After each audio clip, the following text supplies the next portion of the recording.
요즘 같이 굉장히 그 정치인이라는 그런 어떤 그 많은 시대에 누군가가 관심을 가져준다는 거는 조금 자신 나름대로는 그냥 아주 못 살진 않았구나 하는 느낌 들어서 우선 감사드린다는 말씀 드리고요. 제 소개를 잠깐 드리겠습니다. 벌써 한 2년 됐습니다.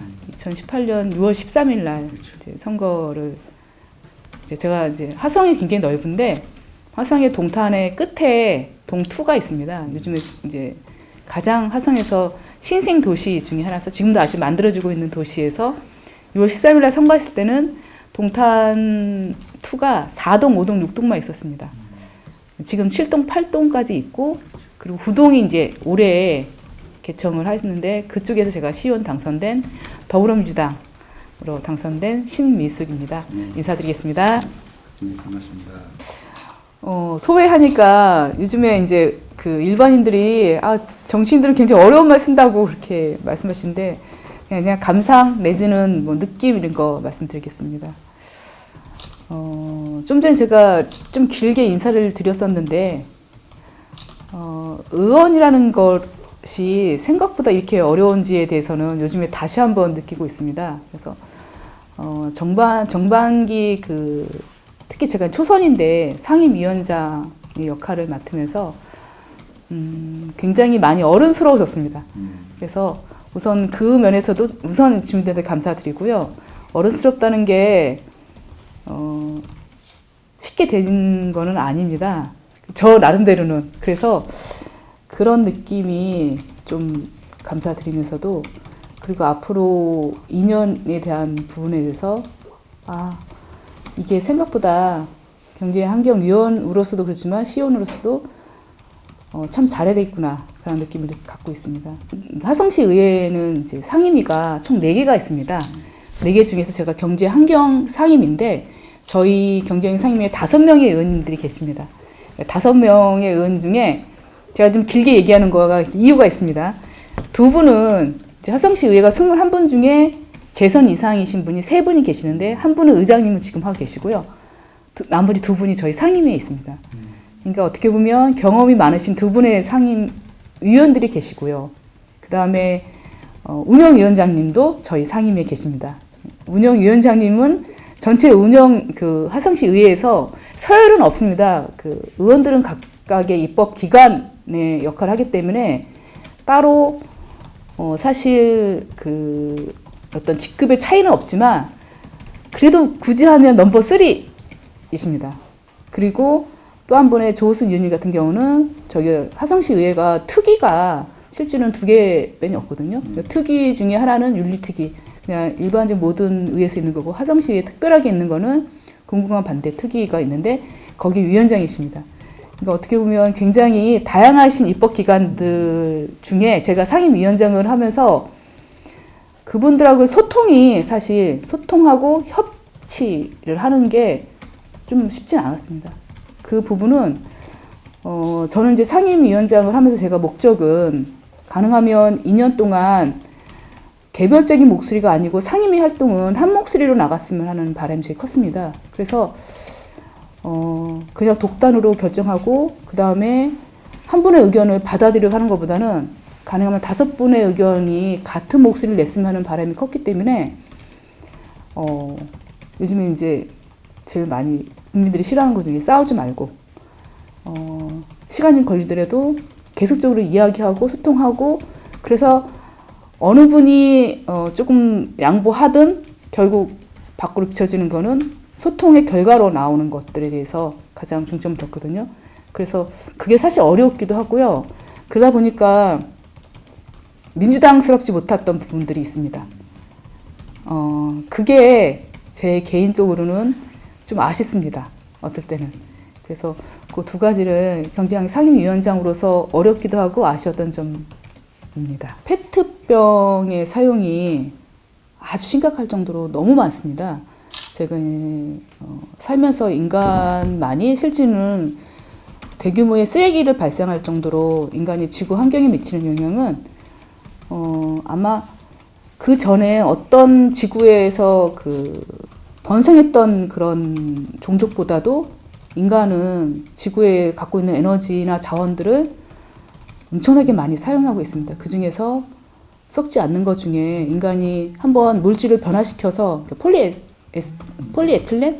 그 성분이 페트병의 원료인데 그 변화돼가지고 그게 다시 분해되지 않는 상태의 페트병을 인간은 너무 많이 사용하고 있습니다.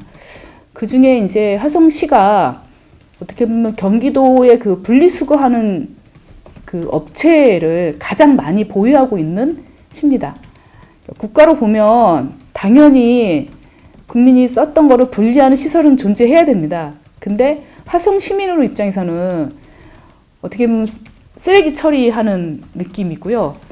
저희가 이제 이거를 국가 전체로는 사실 좀 다른 나라에 미안한 일이지만 저희보다 조금 더 생활 형편이 어려운 나라에 수출이라는 명목으로 사실 팔았었습니다. 근데 그게 국제 협약에 의해서 그렇게 하면 그 나라에 장기적으로 위해가 가하는 행동이라는 어떤 공감대가 형성되면서 그걸 이제 금지시키는 상황이어가지고 저희가 평택에 대규모로 다시 들어오고 그런 상황들이 지금 벌어지고 있기 때문에 혹시 이 방송을 보시는 분들은 페트병 사용에 대해서는 한 번 더 생각해 보셨으면 좋은 말씀을 드리면서 저는 근본적인 해결책은 굉장히 저도 고민을 되게 많이 하는 것 중에 하나인데 우선 사실 건축법도 문제가 있고요. 건축법이 문제가 있다는 거는 화재에 취약한 건축물을 허가를 내주는 것 자체가 지금 문제가 있습니다. 그거는 또 앞에 들어가면 화성시의 땅의 국토의 이용과 계획에 관한 법률에서 화성시 땅은 경기도 전체 입장에서는 개발 우선주의로 일단은 빼놨기 때문에 제재하는 법들이 별로 많지가 않습니다. 근데 그 제재를 하려면 상위법이나 경기도나 국가에 요청을 드려야 되는데 화성시에서 그게 쉽지 않은 시스템입니다. 그걸 좀 감안해서 저도 이제 고민을 되게 많이 했고요. 저희가 작년하고 올해 화재가 특히 이제 이번에 장안우정 쪽에 세 번째 났던 곳은 5,000톤이라는 아주 대규모의 들어올 땐 쓰레기지만 분리하면 상품이라고 말씀하시거든요. 그곳에 화재가 났습니다. 그러면 상상을 한번 해보시면 페트병 하나가 타도 아마 주변에 냄새나 그 분진이나 요즘에 미세먼지에 관계되는 것도 엄청나게 신경 많이 쓰시는데 근데 그게 5,000톤이 탄다 그러면 진짜 끔찍한 어떤 재앙 같은 겁니다. 그래서 저희도 저희 상임위원님들 5분하고 뭐 주택가, 그 다음에 허가민원가, 그 다음에 뭐 저희가 이제 당연히 환경사업소까지 해서 간담회를 2번 정도 열면서 그 해결점들을 굉장히 지금 모색을 하고 있는데 솔직히 고백하건데 이 고백이라고 표현하는 거는 해결책이 딱히 확 나오지 않아서 저 되게 안타깝습니다. 그래도 건축법에 지금 이제 상품이라고 불리는 것들을 쌓아놓는 장소에 대한 부분을 조금 더 가설 건축물로 하지 말자라는 어떤 공간도 좀 어느 정도 있고요. 가설 건축물이라도 소방시설에 관계되는 것들도 좀 점검을 해보시라고 저희가 좀 의견을 드렸습니다. 장기적으로 제가 뭐 앞으로 남은 기간이 혹시 이 상임이 아니더라도 계속적으로 같이 논의해서 화성시 전체가 이거 말고도 뭐 남개발도 많고 도로 내는 문제도 도로가 먼저 난 상태가 아닌 것들에 대한 문제가 많습니다. 그런 문제도 같이 해가면서 좀 논의를 하겠습니다. 딱히 이거라고 말씀 못 드려서 우선 죄송합니다. 집행법 시의원이 집행법 논의하지는 않고요.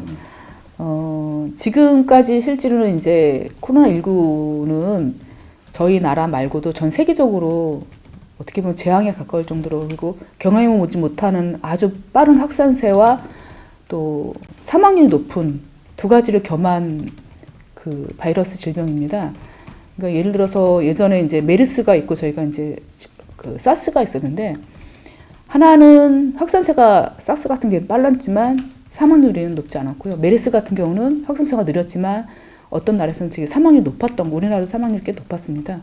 그런 상황인데 지금 이제 코로나19 같은 경우는 두 가지의 중간 과정입니다. 확산세도 빠르고 우리나라는 이제 한 2.5%의 사망률을 낮췄지만 일부 유럽 중에서는 13%가 넘는 그런 나라도 있을 정도로 사망률이 높은 무서운 질병이기 때문에 저희가 이제 강력한 사회적 거리두기를 시행하고 있고 경제를 스톱시킬 정도의 어떤 그런 정책을 하고 있습니다.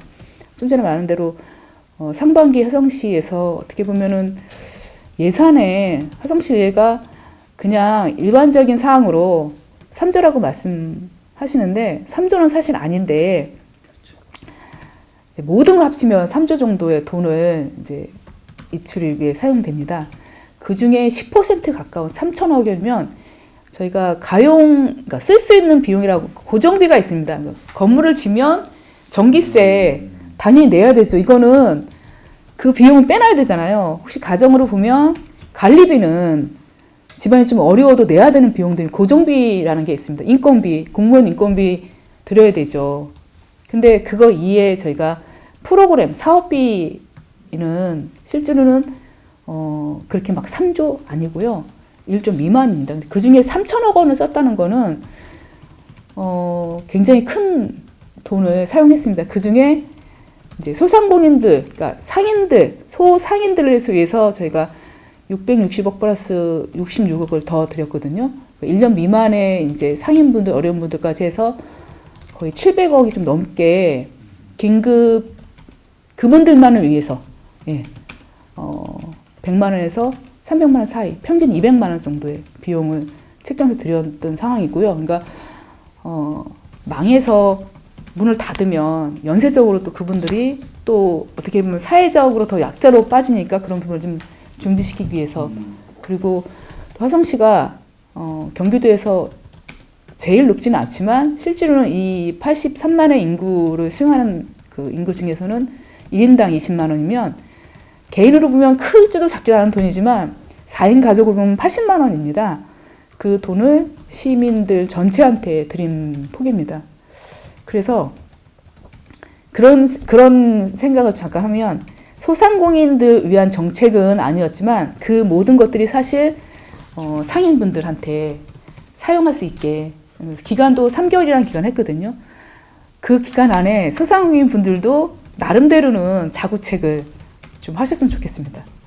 그래서 저희가 경제가 같이 올라갈 수 있게 저희가 상반기 중에 제가 제일 역설적으로 그러니까 상반기 하면 2년 통틀어서 그냥 그렇죠. 상반기로 하면요. 그렇죠.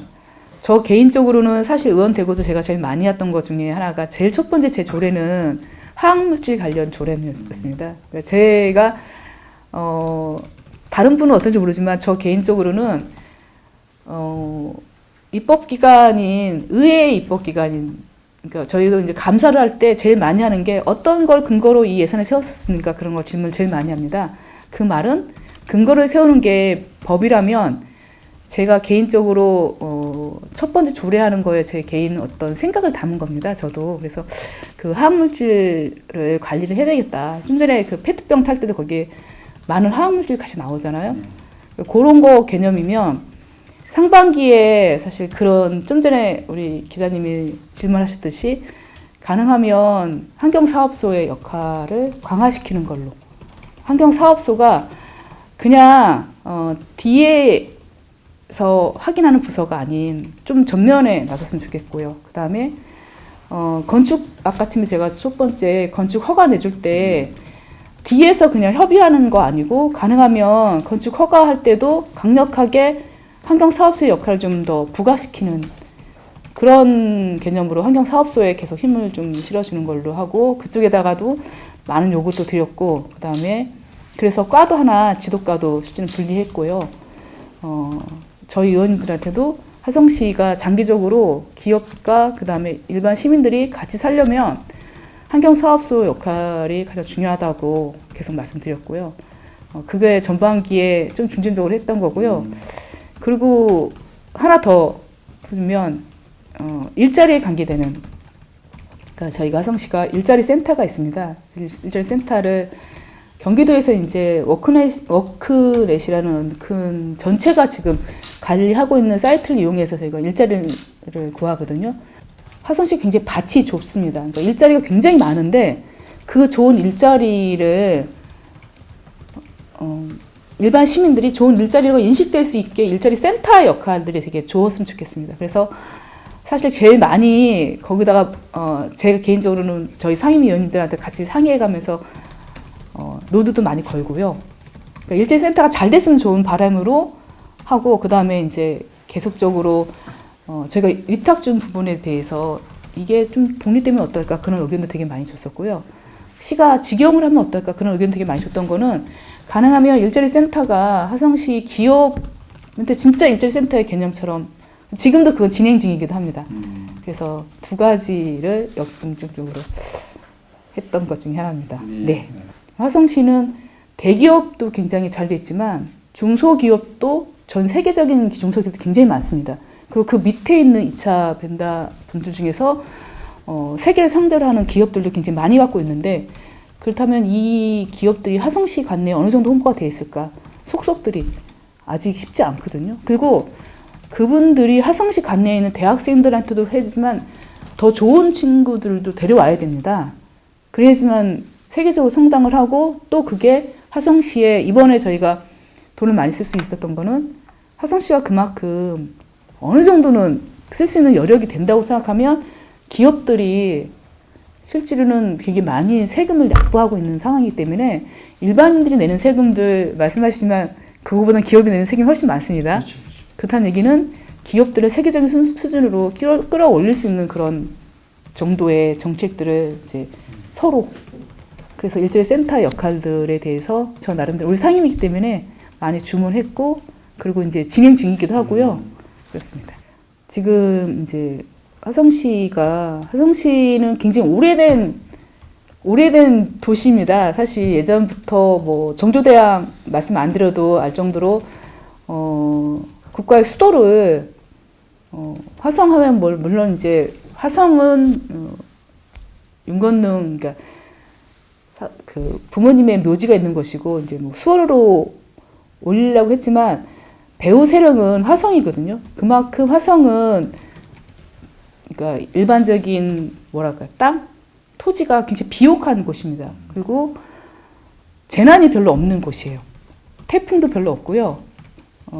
위치상으로 굉장히 안정된 동네에 있는 곳입니다. 그리고 물도 굉장히 많습니다. 사실. 그러니까 그런 곳에 토대를 갖고 있는 게 농경이 옛날부터 굉장히 일찍 정착을 했고요. 그 중에서 이제 장안뜰 같은 경우가 남영우라는 거대한 물줄기를 끼고 있어서 더 안전한 그런 곳인데, 그 축사를 농업에 이제 일환으로 보면서 이 약간 이제 축사하고 이게 농지하고 지금 섞이는 개념처럼 돼 있고요. 그리고 좀 전에 말씀하신 화성이 이제 예전에 그 저희가 국가 전체의 농지를 개간하는 개념으로 화성으로 해서 물막이 하면서, 그렇지 않아도 그 저희가 이제 준서를 계속 하면서 써야 될 남양호가 끝에가 막혀 있는 개념처럼 하니까, 뭐 자연의 이치에 의해서 위에서 내려오는 토사들이 빠져나가는 길도 막히고, 그 다음에 평소에 저희가 준설도 좀 안 한 상황이고, 그 다음에 좀 전에 말씀하신 축사도 들어오면서 아무리 이제 관리를 잘 해도 그 물 자체 그걸 기능들이 좀 떨어질 수밖에 없는 상황이어가지고, 그게 지금 여러 가지가 있습니다. 제가 경제환경 상임위원회 그냥 의원으로 첫 번째 민원이 축사 민원이었기 때문에 초반에 축사할 때 수질관리과랑 굉장히 많이 협의도 했었고요. 왜 이런 문제가 생겼는지에 대해서 논의했었고, 제가 사실 첫 번째 시정 질의도 남양호 준설에 관계되는 질의를 했었습니다. 그래서 좀 전에 말씀하신 기자님 말씀에 두 가지를 좀 말씀드리면, 준설은 시장님이나 시 입장에서도 지금은 계획은 되어 있는 거는 이제 모든 시민들이 알고 계십니다. 그러면 그 계획된 것 중에 연결돼서 계획된 겁니다. 결국 이제 뭐 저기 아산 산업단지라는 개념으로 연결돼서 지금 준설 계획이 있는 거고요. 워낙 돈이 2천억 원이라는 돈이 들어가기 때문에 준설할 때 시가 그 2천억 원이라는 돈을 사용하고 나서 이번에 저희가 한 2,500원, 3천억 원이라는 그 시민들 코로나19 때문에 이거 긴급으로 모든 거를 중지하고 사용하는 기분이거든요. 근데 이제 그 정도에 맞먹을 정도의 준설비가 들어간다는 거는 시가 함부로 할 수 있는 부분들이 아닙니다. 그래서 굉장히 고민하면서 연결돼서 있는데, 첫 번째 말씀하신 거대로 준설 계획하고 나서 2차적으로 저희가 그럼 결국 화성호를 못 트면 준설 계획은 10년에 한 번씩 갖고 있으면서 해야 되거든요. 그러니까 돈을 모아야 되는 개념이어가지고 그 개념을 일단 말씀드렸습니다. 시에다가 이제 제안을 한 거죠. 그리고 좀 전에 말씀 먹을거리와 관계되는 것들은 참 어렵습니다. 제가 이제 전에 제가 시민사회단체 활동하다가 시원이 됐는데 제가 바른밥상문화원이라는 단체에 10년 동안 몸담다가 시원했기 때문에 먹을거리에 관계되는 것들에 대해서는 누구보다도 실제로 되게 그래서 농부분들하고도 많이 알거든요. 장안뜰은 화성시가 계속 지켜야 될 그 장소 중에 하나인데 그게 이제 혼재되는 상황이어가지고 지금 그걸 돌릴 수는 없습니다. 지금 허가 내준 걸 돌릴 수는 없는 상황에서 관리에 대한 부분은 시장님도 강력하게 실제로는 의지를 표명했던 부분 중에 하나거든요. 그러므로 해도 되게 불안합니다. 그래서 이번에 농업기센터가 이제 장안뜰로 이사를 가기 때문에 농업기센터에 저희 상임위도 계속 요구하는 것 중에 그러니까 눈앞에서 보시면서 관리를 하실 겁니다. 그곳에 같이 축산하고 농지랑 같이 있는 곳에 농업기센터가 이전한다는 개념이 여기 안에 약간은 주민들한테도 좀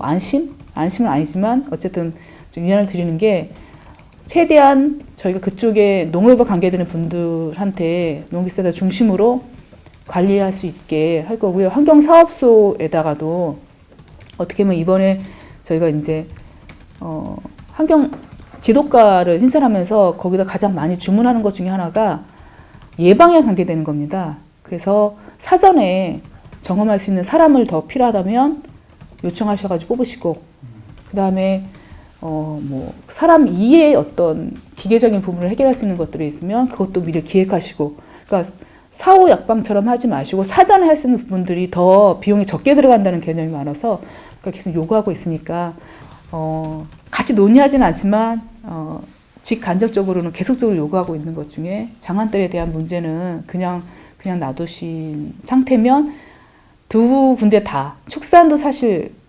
무너지고요. 왜냐면 축산도 일반 시민들이 인식이 좋아야지만 저희가 보호할 수 있는 건데 인식이 나빠지면 그러면 이제 예를 들면 코로나19한테는 사람한테 피해가 있었지만 저희가 아프리카 돼지 열병이라든지 아니면 AI라든지 동물들도 환경이 나쁘면 오는 병들, 전염병들이 굉장히 많습니다. 근데 그 전염병이 있을 때마다 시가 굉장히 여러 가지 정책을 하는데 그거는 시민들의 어떻게 보면 협조가 필요합니다. 근데 그 협조를 얻지 못하면 축산인들한테도 마이너스 요인이 되기 때문에 그런 것들을 같이 가려면 같이 도와주는 개념처럼 했으면 좋겠습니다. 네. 동탄2가 지금 23만 명이 좀 넘었습니다. 동탄2 인구만. 근데 오산시가 23만 명이 안 됩니다. 그럼 오산시보다 더 큰 동탄2가 지금 만들어지고 있고 추가로 더 많이 들어올 겁니다. 근데 시의원은 동탄2에 3명이 있습니다. 오산시의 시의원보다 2분의 1도 안 되는 시의원들이 그 민원을 해결한다고 생각하시면 되고요. 그러니까 이거는 좀 부탁 겸 말씀드리면 세 분 다 굉장히 열심히 하십니다. 누구보다 열심히 하시는 분들이 이제 현명하게 뽑아주셔가지고 일을 하고 있으니까 만약에 내 민원 그거 하찮으니까 아무도 안 보는 거야 그렇게 생각하지 마시고요. 조금만 기다려 주시면 저희가 같이 좀 전에 말씀한 대로 하고 있고 그리고 요즘에 의회 사이트에도 전화번호들이 다 나와 있고요. 요즘에 정보라는 것들이 개인이 준 민원에 대해서 그렇게 허투루 하는 분들은 거의 없으시거든요. 살기 좋은 도시를 만들 수 있는 토대는 지금 돼 있습니다. 근데 시간이 약간 차이가 나니까 이게 100년 된 도시, 1000년 된 도시가 아닌 이제 5년 차인 도시에 한꺼번에 뭐도 없어요 하면 어떻게 보면은 순서를 정하다가 또 1년, 2년이 갑니다. 그러니까 그런 순서 정할 때 조금 더 한 발만 양보해 주시면 가끔가다 병목 현상 있을 때 경험해 보셨을 겁니다. 나 먼저 가려고 그러면 더 막히고요.